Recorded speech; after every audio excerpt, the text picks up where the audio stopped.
Olá, caríssimos irmãos e irmãs, sejam bem-vindos a mais um áudio da Liturgia da Palavra, neste dia 31 de julho de 2020, 17ª semana do Tempo Comum, e hoje a cor litúrgica é a branca devido à data de Santo Inácio de Loyola, fundador da Companhia de Jesus, os jesuítas. Hoje só vamos ficar nas leituras, tá? Então a gente vai começar com o sinal da nossa fé. Pelo sinal da Santa Cruz, livrai-nos Deus Nosso Senhor de todos os nossos inimigos. Em nome do Pai, do Filho e do Espírito Santo. Amém. A primeira leitura de hoje está em Jeremias 26, versículos de 1 a 9. No início do reinado de Joaquim, filho de Josias, rei de Judá, foi comunicada da parte do Senhor esta palavra que dizia: Assim fala o Senhor. Põe-te de pé no átrio da casa do Senhor e fala a todos os que vêm das cidades de Judá para adorar o Senhor no templo, todas as palavras que eu te mandei dizer. Não retires uma só palavra, talvez eles as ouçam e voltem do mau caminho, e eu me arrependa da decisão de castigá-los por suas más obras. A eles então dirás: Isto diz o Senhor: se não vos dispuserdes a viver segundo a lei que vos dei, a escutar as palavras dos meus servos, os profetas, que eu vos tenho enviado com solicitude para a vossa orientação, e que vós não tendes escutado, farei desta casa uma segunda Silo, e farei desta uma cidade amaldiçoada por todos os povos da terra. Os sacerdotes e profetas e todo o povo presente ouviram Jeremias dizer essas palavras na casa do Senhor. Quando Jeremias acabou de dizer tudo o que o Senhor lhe ordenara falasse a todo o povo, prenderam-no os sacerdotes, os profetas e o povo, dizendo: Este homem tem que morrer, porque dizes em nome do Senhor a profecia: Esta casa será como Silo, e esta cidade será devastada e vazia de habitantes? Todo o povo juntou-se contra Jeremias na casa do Senhor. Palavra do Senhor. O salmo de hoje é o 68, com o refrão: Respondei-me ao Senhor pelo vosso imenso amor. Mais numerosos que os cabelos da cabeça são aqueles que me odeiam sem motivo, mas meus inimigos são mais fortes do que eu. Contra mim eles se voltam com mentiras. Por acaso poderei restituir alguma coisa que de outros não roubei? Respondei-me ao Senhor pelo vosso imenso amor. Por vossa causa que sofri tantos insultos e o meu rosto se cobriu de confusão. Eu me tornei como estranho a meus irmãos, como estrangeiro para os filhos de minha mãe. Respondei-me ao Senhor pelo vosso imenso amor. Pois meu zelo e meu amor por vossa casa me devoram como fogo abrasador, e os insultos de infiéis que vos ultrajam recaíram todos eles sobre mim. Respondei-me, ó Senhor, pelo vosso imenso amor. Por isso elevo para vós minha oração neste tempo favorável, Senhor Deus.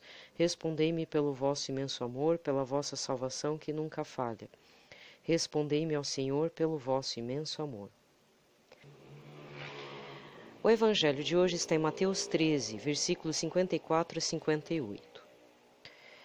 Naquele tempo, dirigindo-se para a sua terra, Jesus ensinava na sinagoga de modo que ficavam admirados e diziam: De onde lhe vem essa sabedoria e esses milagres? Não é ele o filho do carpinteiro? Sua mãe não se chama Maria? Seus irmãos não são Tiago, José, Simão e Judas? E suas irmãs não moram conosco? Então de onde lhe vem tudo isso? E ficaram escandalizados por causa dele.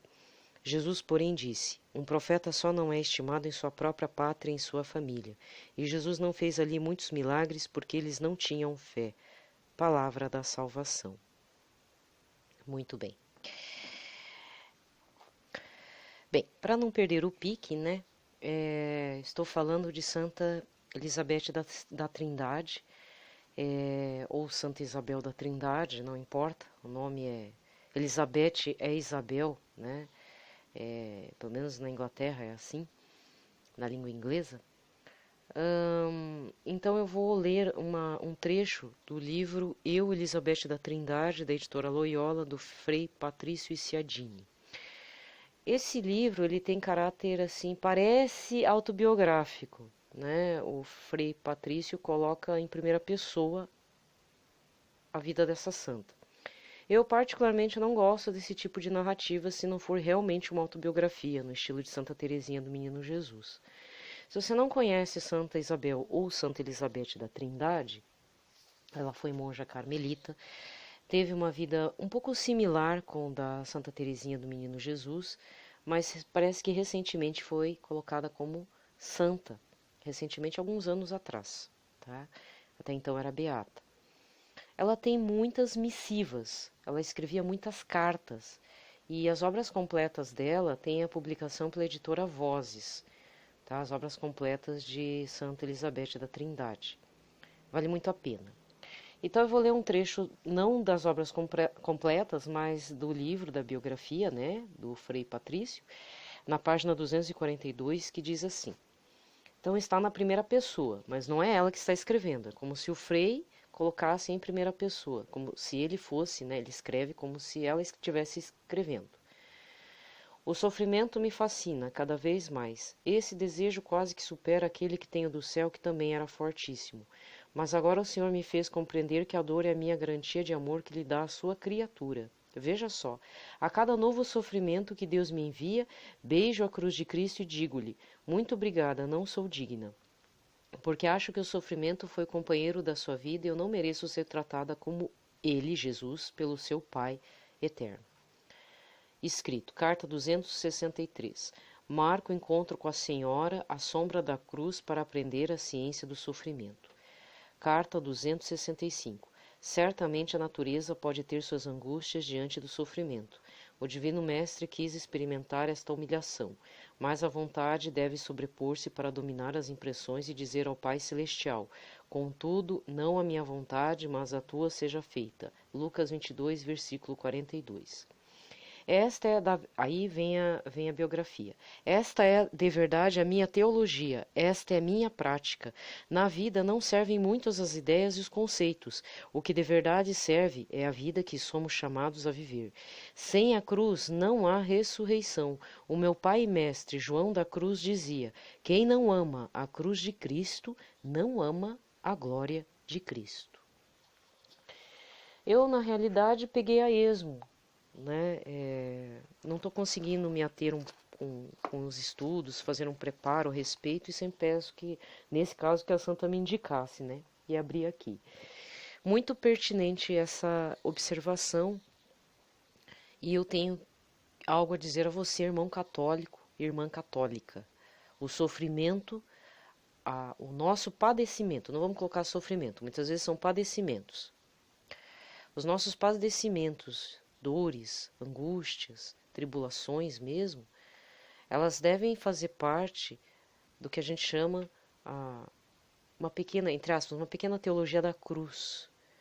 Se não nos reconfigurarmos na cruz do Cristo, mas não a cruz final, todo o processo que Cristo teve nesse sentido, desde o Horto das Oliveiras até o fim, pregado e morto na cruz, realmente não dá para chegar a suscitarmos, a pensar na ressurreição, nossa mesmo.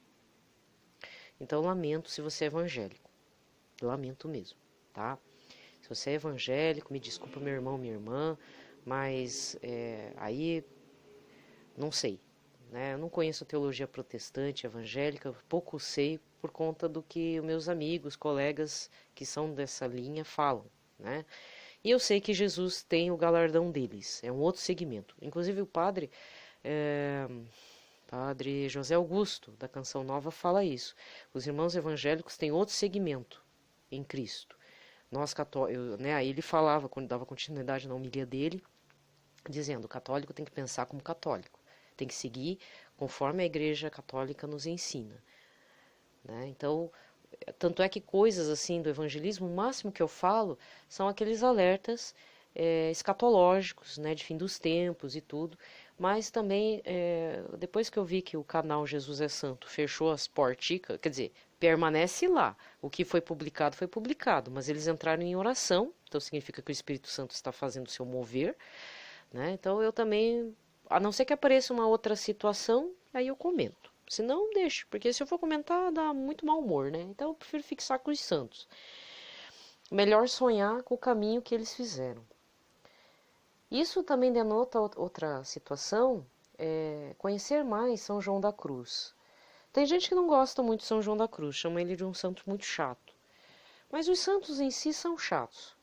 obsessivos, se for pensar pelos olhos humanos, né? Obcecados por Cristo, pela santidade, ter esse seguimento, desejar o sofrimento, aceitar as dores para chegar ao céu. Isso é muito grandioso para uma pequena alma, né? Acho que no dia que eu e você conseguimos nos desapegar do sofrimento, nós vivemos uma vida extremamente muito confortável. Muito, mega, hiper, super. Extremamente confortável. No que sentido? Ó, desde a cama que a gente dorme, a casa que a gente vive, as regalias de água tratada, gás encanado às vezes, gás mesmo, fogão, comida quentinha, termos filhos ou não termos filhos, a opção de termos filhos ou não. Lógico que os irmãos católicos têm que fazer, né, a contracepção de forma natural, né? Não à base de preservativos ou anticonceptivos. Por outro lado, mês que vem já, né, amanhã, agosto, já começa o período das vocações. É o mês do padre, mês dos casados, ou dos solteiros consagrados, ou solteiros que efetivamente não são consagrados a nenhuma comunidade, nova comunidade, mas que levam uma vida casta, né? Tentam ter uma vida certinha, na moral católica, né? E assim vai. Bem, gente, talvez você não tenha aceitado muito essa situação do que a Santa Elizabeth da Trindade disse: eu aceito o sofrimento, ou seja, ela já estava sob a graça de Deus. Ela já percebia que a partir de qualquer padecimento, qualquer dor, era o caminho também, é esse seguimento a Cristo. Não tem como.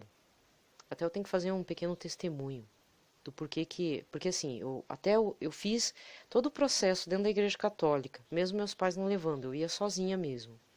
Eu ia para a catequese sozinha, só chamava eles quando tinha alguma reunião, alguma coisa assim, comunhão, primeira comunhão. Até esses dias eu estava olhando umas fotos em que eu estava fazendo a crisma, tudo, né? Faz tempo, faz tempo, acho que foi em 88, 89, a crisma, faz tempo. Aí, o que aconteceu? Justamente no ano em que eu estava finalizando a catequese para fazer o crisma, né? Porque aí, assim, aqui são 3 anos de catequese para chegar a primeira... Aí no final do terceiro ano, no começo do quarto ano, tem a primeira comunhão. A gente recebe o Senhor Jesus e tudo. Depois são 2 anos de catequese chamado perseverança, que nos leva para crisma. Só que a gente leva como se fosse escola, né? Até porque a gente também está no ritmo escolar. Aí o que acontece? Então, no último ano do Perseverança, que não sei se ainda o termo é esse, aqui na Arquidiocese, né? Eu participei de um grupo de jovens e estava produzindo ótimos frutos lá. Mas, infelizmente, o padre não tinha esse direcionamento. Ele era da teologia da libertação. Depois, pensando bem como é que era o estilo dele, e fora que era envolvido com um vício particular, depois de anos que eu vim saber, não sabia. E naquele grupo de jovens, acredito que a graça recaiu sobre todos nós. O Espírito Santo nos tomou posse, tanto é que o que aconteceu? Estávamos muito carismáticos, hoje eu vejo isso, em 89, e a gente não sabia o que era ser carismático. Não havia quem nos orientasse, a gente não foi reconhecido dentro da comunidade, chamávamos de loucos, até teve umas pessoas falavam que exageramos um pouco, a liderança do grupo de jovens exagerou um pouco, e algumas pessoas nem iam fazer a crisma. Algumas pessoas realmente foram tomadas assim pelo Espírito Santo e começaram a falar de Jesus. Eu lembro que um dia, não sei o que aconteceu, que a gente saiu, pegou um ônibus, vamos evangelizar no ônibus. Bem assim, começaram a cantar, um levou violão, foi bem bacana, né? Ali realmente foi o batismo de fogo mesmo, que o Espírito Santo nos concedeu antes do crisma. Depois do crisma, infelizmente eu estava no processo de...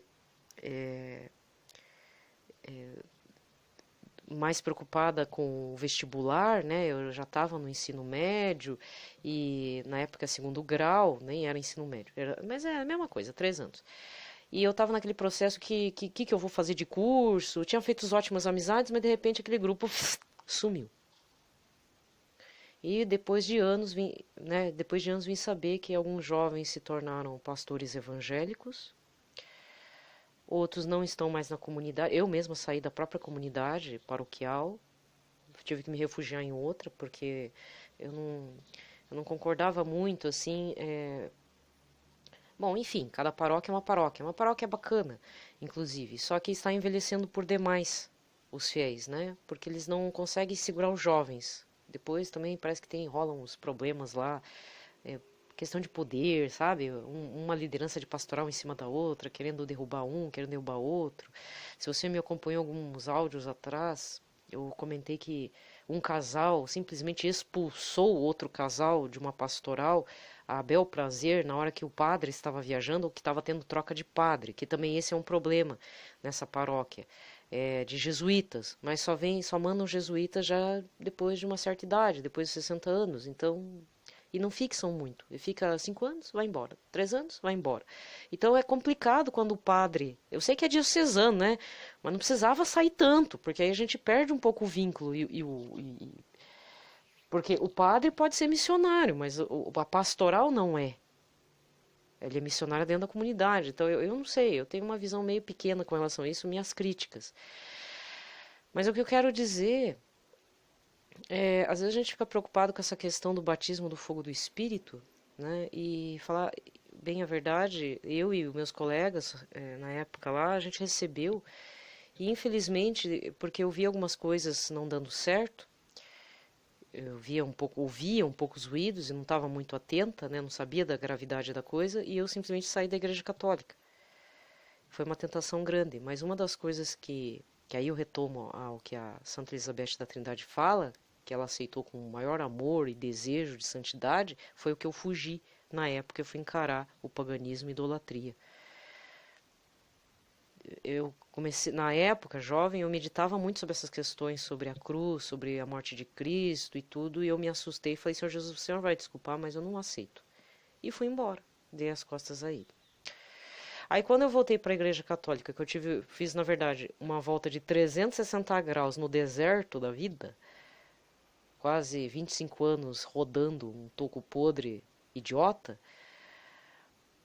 depois que eu participei num cerco de Jericó, então pandemia nem se passava na cabeça que ia acontecer isso, tem uns 3 anos.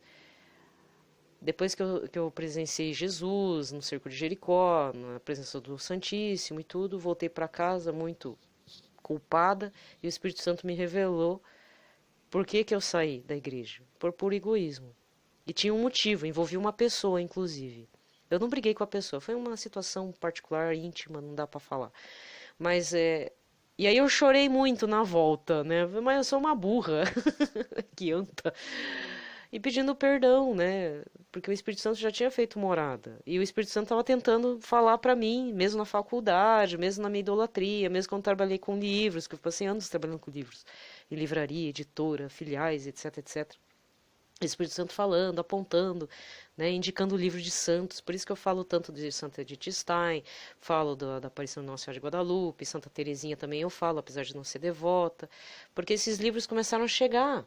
Tinha dentro da biblioteca da Universidade Federal do Paraná, né, e foi vindo, foi vindo. E outras coisas foram vindo, assim. Pessoas também, parece que o Espírito Santo soprava, né, falava, vai, chama ela, dá um jeito, né? Então, sabe, meu irmão, minha irmã, isso eu faço minha culpa. Hoje dá para falar com tranquilidade. Foi uma situação ridícula, porque não tinha orientação. Meus pais, na verdade, não era católico, mas depois de muito tempo que meu pai voltou para a igreja, ainda voltava sozinho, minha mãe não queria ir. Eu já nem pensava mais nisso. Pelo menos a única coisa que eu nunca fiz nesse período era receber Senhor Jesus sacramentado. Eu sabia que estava em pecado, que eu tinha que me confessar, mas naquela época não era tão comum confessar. Não sabia nem como procurar o padre, tinha vergonha. Então eu só participava da missa e voltava para casa. Nem sabia fazer comunhão espiritual. Eu só sabia que não podia chegar perto. Única coisa. Né? Isso que até o crisma, até o momento de receber o crisma, eu estava indo na igreja, na missa, mas o que também atrapalhou um pouco foi que eu tinha aulas que a gente chama de, como é que era? Não é resumão, Eu estava me preparando para o vestibular, e o vestibular da Federal era extremamente difícil, né? Ainda tinha que fazer somatório, é bem complicado, não sei como é que é agora. Hoje tem Enem, mas você tem que fazer metade, tem que fazer o Enem mais o vestibular da Federal. E lá era só Federal. Então, sábado e domingo eu tinha aulas, aulões, né? Aqueles aulões assim, porque não adianta. Vestibular na época era ganhar dinheiro. O povo aí que fazia os negócios. Diga o que diga o positivo da vida, né? Os aulões. Então eu não tinha tempo mesmo para pensar em nada, só respirar vestibular e Jesus foi embora, né, da minha vida. E ainda, para piorar, ainda eu tinha falado abertamente isso em oração, né? Vai, Senhor Jesus, tchau, pronto. Aí danou-se, lascou-se. Depois que a gente vê o passado, né, a gente se arrepende, eu pelo menos me arrependo muito, mas por outro lado, penso eu que eu era muito cabeçudo, então eu tinha que passar por esse deserto. Uma espécie de 40 anos no deserto. Não foi, graças a Deus, 40 anos, mas a impressão foi essa. Foram 22 a 25 anos de perdição na vida, né? Claro que eu não foi assim, como direi, uma coisa meio porra louca, mas em parte até foi. Teve os seus meus momentos pontuais disso também, mas ficar largada foi complicado. Bem, caro irmão, cara irmã, se você tem dúvidas sobre a cruz, primeiro, procure outro santo, São João da Cruz, para ler. Segundo, é bom, hoje estamos na sexta-feira, meditarmos sobre a via sacra ou rezar o terço dos mistérios dolorosos. Nunca perder o foco. E se você está ainda meio cambaleante, é bom levar um tapa na cara, porque às vezes a gente ganha uma graça tão grande, e no caso de Santa Elizabeth da Trindade, ela abraçou a graça. Mas vamos falar bem a verdade. Quantas vezes que a gente não fugiu da graça do Senhor? Porque era exigente, é exigente, continua e será exigente, e a gente precisa abrir mão e fazer renúncias. Só que aí nesse caso de tanto cacareco que eu juntei na vida, na hora agora para fazer renúncia, até que tá mais fácil, né, para mim. Ah, isso aqui não, esse pensamento nunca mais. Renuncio agora, porque eu já sei que caminho que vai me levar não é bom. Entendeu? Então eu espero que você esteja nesse caminho. Às vezes a gente perde a graça porque a gente não quer. A gente tem uma resistência. Sabe, gente resistência ao remédio? É a mesma coisa. Gente, então ficamos por aqui. Desejo a todos uma ótima sexta-feira, um ótimo começo de fim de semana. Desejo a todos paz e bem. Não é para se preocupar com a minha vivência em Cristo. Eu nem falo mais caminho de santidade porque eu estou bem longe disso, né? Mas cada um tomando consciência de sua vida, fazendo memória daquilo que passou, às vezes, olha, eu não sei se acontece com vocês, mas para mim sempre acontece. Estou fazendo alguma coisa, aparece uma pessoa do meu passado, uma situação, e às vezes não são coisas agradáveis. Pede para o Espírito Santo te iluminar, tiver que renunciar a alguma coisa, renuncie, tiver que abandonar, abandone, tiver que abraçar aquilo, não, eu abraço mesmo, é isso mesmo. Não, eu errei, perdão, Senhor Jesus, faça isso. Perdoar também, tiver que perdoar, perdoe. Tiver que rezar para aquela pessoa que apareceu na sua mente que você não gosta dela, aconteceu uma situação nefasta. Antes de chegar, não está conseguindo perdoar, primeira coisa, olha, Senhor Jesus, preciso perdoar, mas o Senhor me dá um jeito que eu digo assim, ferramentas, não seja preguiçoso. Me dê ferramentas para eu poder perdoar melhor. Eu não estou conseguindo perdoar essa pessoa e essa pessoa veio hoje na minha memória e eu acho que eu preciso resolver. É um trabalho. Você não vai lá trabalhar no home office ou até fora? Essas coisas que acontecem eu chamo de trabalho pessoal. Um caminho de santidade. Porque até parece uma coisa, já vem até como tentação, porque a primeira coisa às vezes é, eu quero amaldiçoar essa pessoa que apareceu na minha memória. Mas não é isso, né? Tá? Então abraça isso, olha com carinho, não fique também rodeando e alisando o passado doloroso ou até aquela saudade boa, porque às vezes a saudade boa é uma tentação, você fica preso nesse passado. Ai, por que não aconteceu de novo?